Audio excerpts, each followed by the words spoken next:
Hey, what is going on, party people? Greg Jenkins here from MonkeyPod, and I've got a little video here, a guest video recorded by a friend of mine, Mr. Paul Sokol, that I have been sort of sitting on for a number of weeks. Paul gave this to me, said, hey, share this with the world. I said, thank you, and then I watched it. My brain melted a little bit, and I've been sitting on it because I wasn't sure how to package it up, how to serve it up to people in a way that would help you consume it and digest it and then use it. And the reason I say that is because what I'm about to share is complex, but it's also really powerful. Paul is, if you don't know Paul, he is definitely one of the people in the Keap universe that I have learned the most from over the years. He's also probably just one of the smartest humans I know. Full stop. And so in this video, what he's showcasing is a workaround, a hack that he has devised that uses Zapier to access Keap's API. And the example he's using is moving an opportunity, right? So if you've used Zapier, there's a handful of Zapier actions that you can use to update contacts in Keap. But it's pretty restrictive. It's pretty rigid. And the API is actually really flexible, but all of the API options aren't available in Zapier until now. So Paul has worked out a way to use Zapier to access Keap's API, which just really multiplies the flexibility here and the power behind what Zapier can do because it's no longer restricted to the native steps. Now, the reason I give this intro here is because I couldn't find a simple way to digest down Paul's content and to package it up with just these steps. The reality is this is a complex process. And so if you are a developer, if you like advanced or complex stuff, you're definitely in the right place.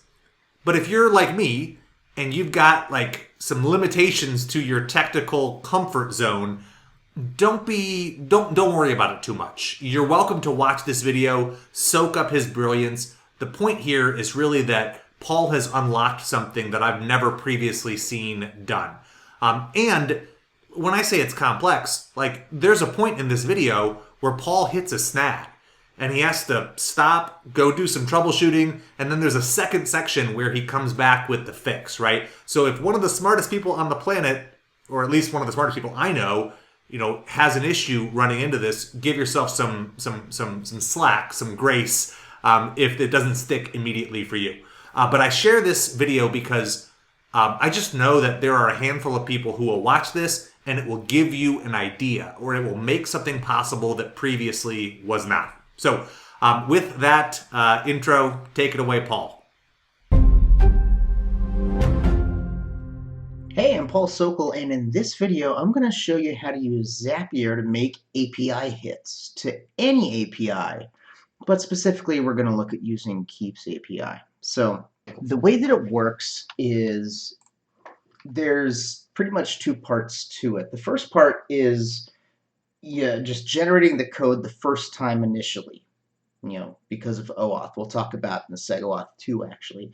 And then once you've generated the code, then you refresh the access code and use it. Rinse and repeat. And so I'm going to show you a simple example of using the API to move this sales stage from start to a different sales stage here. So the way that we start, specifically with Keap, is we create a developer account and then we create an app. So that way it spits out an API key and a secret. And so because this is going to be a public video, I'm going to go ahead and make a brand new app. And then that way it doesn't matter if the API keys are public because it's not going to be used in real life. And that's important to know. When you're doing this, you never want to share API keys or anything with people because it's very sensitive. We'll talk about that when we get to OAuth. So I'm going to start by making a new app here. And this is going to be the MonkeyPod demonstration. And this is because we love Greg. And I'm going to go ahead and say this. So at this point, I want to point out I've created a developer account, I've logged in, and now I go create an app, basically, and then the app is the thing that's going to use the API. So let's go ahead and save this guy. And at least one API must be, oh, you have to select the default. So technically, you can only do so many calls per day and so many per minute, but we're not gonna worry about that. So okay, we have an application ID right here. We have our API key and then a secret, which we are going to use, and I'm going to have to expose it at some point. So step one, we've created our developer account. Now, step two is to create this initial access code.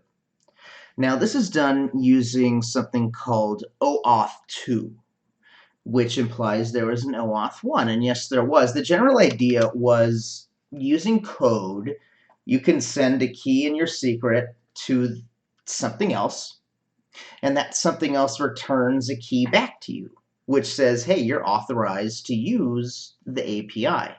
Well, as you can imagine, there's a slight security risk in that, because if the key works forever, there can be problems. So OAuth 2 solves that problem by basically creating an access key, but it also has a refresh to it. So every time you want to use it, you refresh it. Think of it like a raffle ticket, right? You pay $5 for an entry into a raffle ticket, you get your ticket, and then there's the other part of it that goes in the bin. And then hopefully they pick that one, and that's what you win. That's kind of what we're doing here with OAuth 2. So the secret here with Zapier is manually creating this access code the first time and then storing it into storage by Zapier, specifically storing the access key and the refresh key, because you need both of them. You need the access key to actually make an API call, and then you need the refresh key to refresh it, to be able to use it again, because it'll expire after a certain amount of time. Now, that's the big difference between OAuth 1 and 2, that it expires, it's better for security. So let's go ahead and look at the way I'd recommend it in Zapier. I'd recommend having just one Zap that's like the access code reset, and then you just use it in other Zaps. So I'm going to show you how this code reset works, and then I'm going to show you a simple example of using Zapier to move a stage here. So let's look at this template here. So we're kind of hacking it. And so what I would recommend doing is I would recommend creating a dummy trigger, which is, and I just renamed it dummy trigger here, specifically a webhook by Zapier that you catch. And of course, we're not sending anything to it. So when you test the trigger, it's going to fail, but that's okay. You just skip the test and you say yes to the warning, and then you can move on here. So let's look at how this works. So once you've been given authorization, you can create an access token. So what we're going to go ahead and do is we're going to manually create the authorization, and then we're going to post to create that first access token. And then what we're going to do is we're going to store that inside storage by Zapier, so that way we can use it. So this is kind of like, you should just be able to do this once, and then you can access and refresh. But this is a functional Zap here. Sometimes you do need to reset it. So I'm going to show you how this works. So this, of course, is a webhook, and we're posting. And what we're going to do is, this is all in the documentation, by the way. I'm not going to go ahead and cover that today. But api.infusionsoft.com/token, that is where you post information to. And there's 5 pieces of data that it needs. So it needs your client ID and the secret, which are the 2 things we just created in our developer's key, and then this code and redirect URI, which is that OAuth 2 part. And so usually this is done programmatically, but I'm going to show you how to manually do it and grab the code once so you can do the thing and then store it, and then you can start using it. So I'm going to go ahead and grab my client ID right here. So this is the MonkeyPod demo. Here's the API key right here. And then we're going to paste that bad boy in here. And then we're going to copy the secret. And then, of course, it is exposed. So what about this code and redirect kind of thing? What is that? Well, the way that OAuth works, if you've ever connected Zapier or any third-party tool to something, you usually get to a page that says, do you want to allow this? And then you hit allow. Well, that's what OAuth 2 is. So what we're going to do is we're going to reverse engineer how OAuth 2 works to get this code. And then the redirect URI, we tell the system what that is. So check this out. So basically, here's how you copy code. Here, I got my little grab bag here. Let's copy this. Actually, I'll just zoom in here. So basically, the way that it works with Infusionsoft, because OAuth is installed, it's this URL and then the API key, and then the redirect is whatever you tell it. And it doesn't have to exist, as you'll see. And it's expecting two other things. It's expecting response type code, and then the scope is full. Again, that's just how it works in the documentation. I'm not going to go ahead and explain it. So what I'm going to do, I'm going to go ahead and copy this. Let's open up a notepad here. So I just need to replace the API key and then where I want it to go. So let's snag this. I guess it's right here. Paste that bad boy in here. There you go. And then the redirect URL, I'm going to go ahead and say it has to be HTTPS, which is in there. So bpro.events/API, which this page doesn't exist, but that's okay. We don't need it to exist. We just need to be able to make this request and grab the code that is returned. Okay, so we're spoofing the OAuth. We're saying here's the client ID from our developer keys, and here's just a URL on a real website that exists. So check this out, right? I'm going to go ahead and go to this page, and look at that. This is something that's common. If you ever connected to Zapier or any third-party tool, this is what it looks like when you're hooking to go up. And here's the MonkeyPod demonstration that we just created. So what application do I want to allow access MonkeyPod to? Well, it's this EA169 because this is, of course, the record we're going to demonstrate on. So I'm going to hit allow and watch what happens. It looks like it breaks. Oh no, 404. Well, it doesn't matter because this code right here is what I need. That is basically the Keap OAuth 2 API saying, here's your authorization, here's your ticket to create an access key. So that's exactly what we're going to go ahead and do. So I'm going to go ahead and copy that. And we're going to go ahead and pop that code right in there. Now, as far as the redirect URI, it's not just enough to have the code. For security reasons, you also have to know the URL that the code was generated from. They have to match. So I'm just going to go ahead and throw this bad boy in here. And there's the redirect URI. Again, it does have to be HTTPS. And there you go. So we're posting to this token with our API secret, our ID and our secret, the code that we just generated, which proves we're allowed to use access keys. And this is where we generated the code, and this is just the grant type. All the other stuff is standard. There's no headers, no nothing. So when we go test this action, if I retest this, we're going to see there is an invalid redirect URI. Did I mistype this? No, that's it.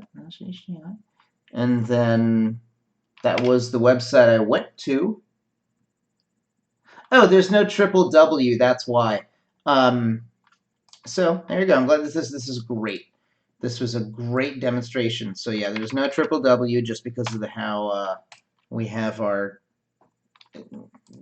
security set up. So now if I retest this, there you go. It works. So now it's important. I've generated an access token, which allows me to make API calls, and then the other part of the raffle ticket, which is the refresh token. So after this many seconds, this access expires.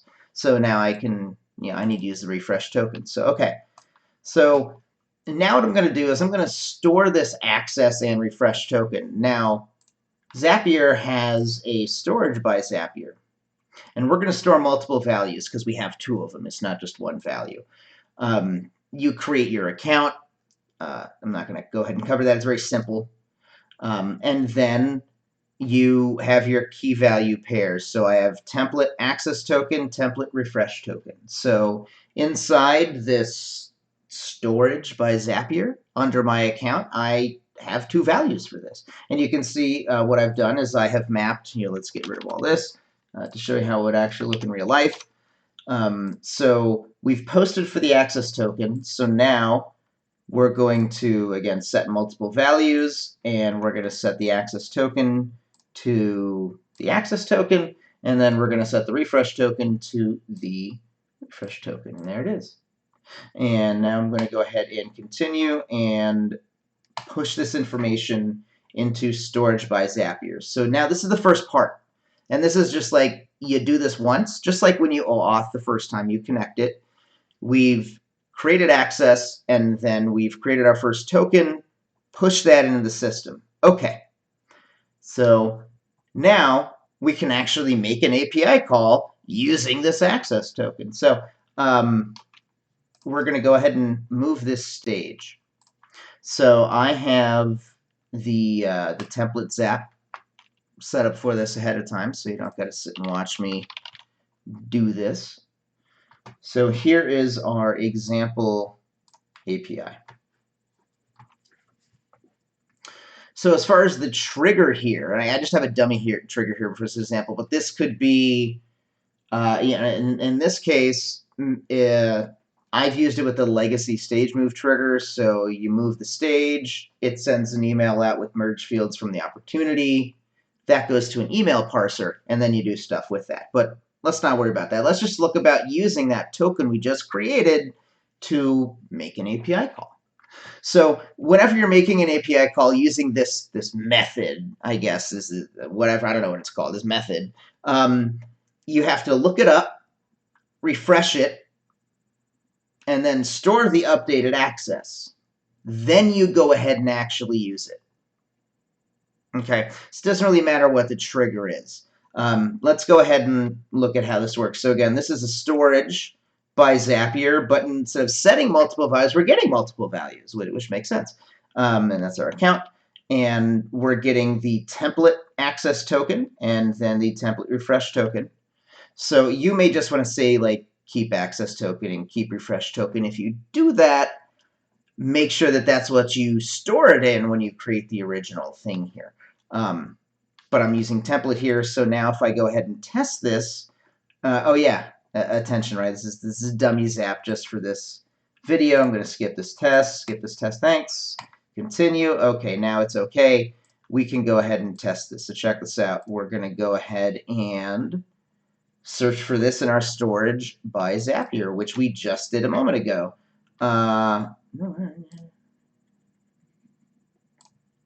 Template access token, template refresh token. All right, well, let's go ahead and see what that's the master. We want to look at the template. What did we do wrong here? This is great. This is a great video here. Store access and refresh token. I'm storing it to template access token, template refresh token. Okay, and then I test the action. It is successful. Okay, so then in the actual API, it's because, look at that, trying to be smart here, it's one key per line. So template access token, template refresh token. So there you go. Now when I test this action, we're going to get those two that we got. There you go. So now I need to refresh the API token because it expires. It's always a good practice to refresh it right away. So we've looked it up from storage. Now we're going to post. Okay, so this is Webhook by Zapier. We're posting, again, we're posting to this API token. And in this case, because we're refreshing the token, the post is a little different. It's just a refresh token and the grant type of refresh token. Again, this is just how the documentation works. So we looked up the latest refresh token here. In this case, it's step 2, depending on what your Zap is, that's the number. So if I go look up latest refresh token, that's the access token, but I don't want that. I want the actual refresh token. There you go. Again, everything else is the same. No headers, no auth, no nothing. So now we can go ahead and refresh the token. So here you go. Here's our new API key invalid client identifier. Well, I'm not sure. That's uncool. Okay, well, I'm not sure what this is, so I'm going to go ahead and pause this video, and we're going to pick it up next time. Thanks for watching. All right, party people, ready for part two? I figured I missed a totally important part. So looking at the data of the developer documentation, when you want to make a refresh request, not only do you have to have the token, you got to have a header in here, an authorization header. So the way that this works is very interesting. So I'm going to go ahead and, I reset the code. Okay, so in the header, there's authorization. And then the authorization it's a combination of your client ID and your secret. So the keys from here. But it is base 64 encoded, which is super nerdy. Basically, it's a 60, and we use a base 10 number system. One of the arrays are 10. Base 64 is a good, I guess, a new number thing that uses 64. So here's what we're going to do. We're going to go grab the key here. I'm going to go ahead and open my notepad again.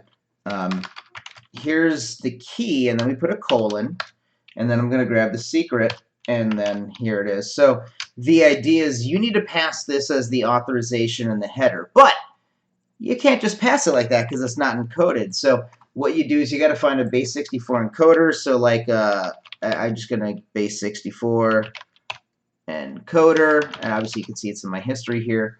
But there's a lot of things to do here. So encode to base 64 format. So I want to take this key colon secret and make it base 64. So there it is. That's how it works. And so now, according to the documentation, we need to now say the authorization is basic with that. Okay, that's what I was missing before in the previous one.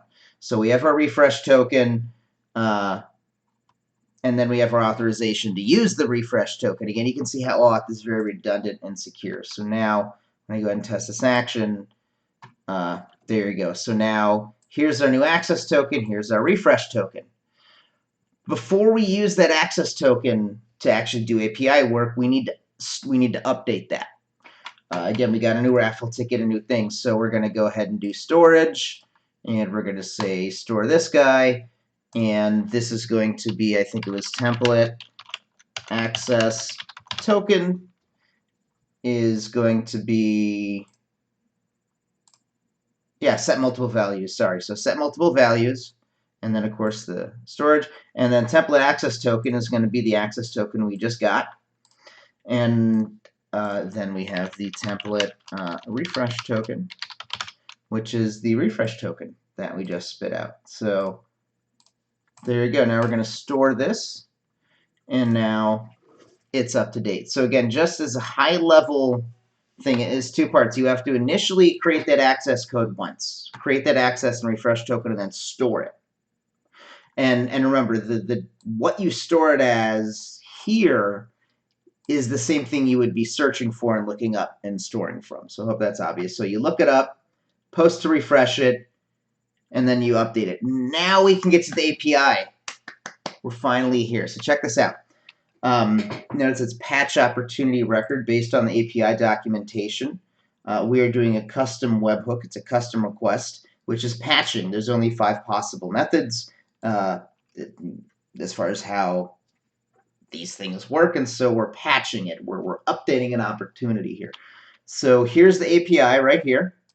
And yes, there are 2 slashes here. That's how it works, at least here with Zapier land. Now, this 41 right here, right? I've hard-coded this. This is opportunity 41 in the system. In a real-life example, the ID of the opportunity is probably going to come from the trigger. So like an email parser or something like that. But again, to demonstrate this, we're gonna update opportunity number 41. And then as far as the data, now again, this is based on the API documentation. When you go to the developer and you look at the documentation and look at the REST API, there's all the methods available here. I'm not going to cover how this works. This is obviously an advanced kind of thing. But if you look at an opportunity, there's patch to update an opportunity, and it tells you what's required and then what data do we need to send. So that's actually what we're doing here. So the data that's required is the ID of the opportunity. That's required, obviously. And then you send the data through. So in this case, we're just updating the stage. And based on the API documentation, you can see in this example that the stage, I mean, it's a JSON thing. Again, this is kind of advanced. I'm not really going to explain it, but it's an object. It's a simple stage. And so I'm going to say the stage is number 23. Okay, now where does number come from? What does that mean? Well, looking in our CRM settings here and going to our sales pipeline, I just want to move to the next stage. So if I hover over qualified in the lower left of the screen, you can see it's edit stage number 23. If I wanted to move to working, it's stage 5. Closing is stage 6. So every stage has its own unique ID. So I've chosen I want to move to stage 23. So as far as the headers here, because we're making a post, so here's the URL, here's the data we're sending, and now here's the headers for it. These are required, and they're in the API documentation. You got to accept JSON, the host is API, and then the authorization is the code that we just got. Because if you remember, we looked it up, refreshed it, then stored it, and now we're using it. So what I would always recommend is using the authorization is bearer with the capital B and then a space, and then the access token. So I'm going to recommend you always do it from the stored one, not the one that's created on post, because then that guarantees you're always using what's stored in the system. And I hope that makes sense. So now we continue. And again, this is just one API call. This is one API call to update an opportunity. You can do this for any API call. But this is a nice, simple example. And again, you can't do this with Zapier. You can't move a stage. So check this out. We're going to retest this action. And we're patching and updating the opportunity here. And it's successful. So now, if I refresh this opportunity, it's going to be on number 23, which is qualified. So refresh, and bazinga, the stage is qualified. So that is how you make API calls using Zapier. Again, it's a very advanced technique, but sometimes you need to do something that the API can do, but the system can't. So just as a quick reminder of how this works, to wrap it up, you first need to go ahead and create your API, your app, your developer keys, so you can use the API key and the secret. The next thing you want to do is you hack the OAuth to generate this code, which has changed between the last video and this one. I had to do some testing to generate this code right here, because of course this client ID and secret are static. And then you store that code into, you store it in Zapier. Then when you need to use it, you look up the latest token, you post to refresh that token, you store the updated token, then you go ahead and use it. And then as far as what API call you're making, that's based on what you want to do and how you want to play around with it. So thank you so much for hanging out with me. This was a journey.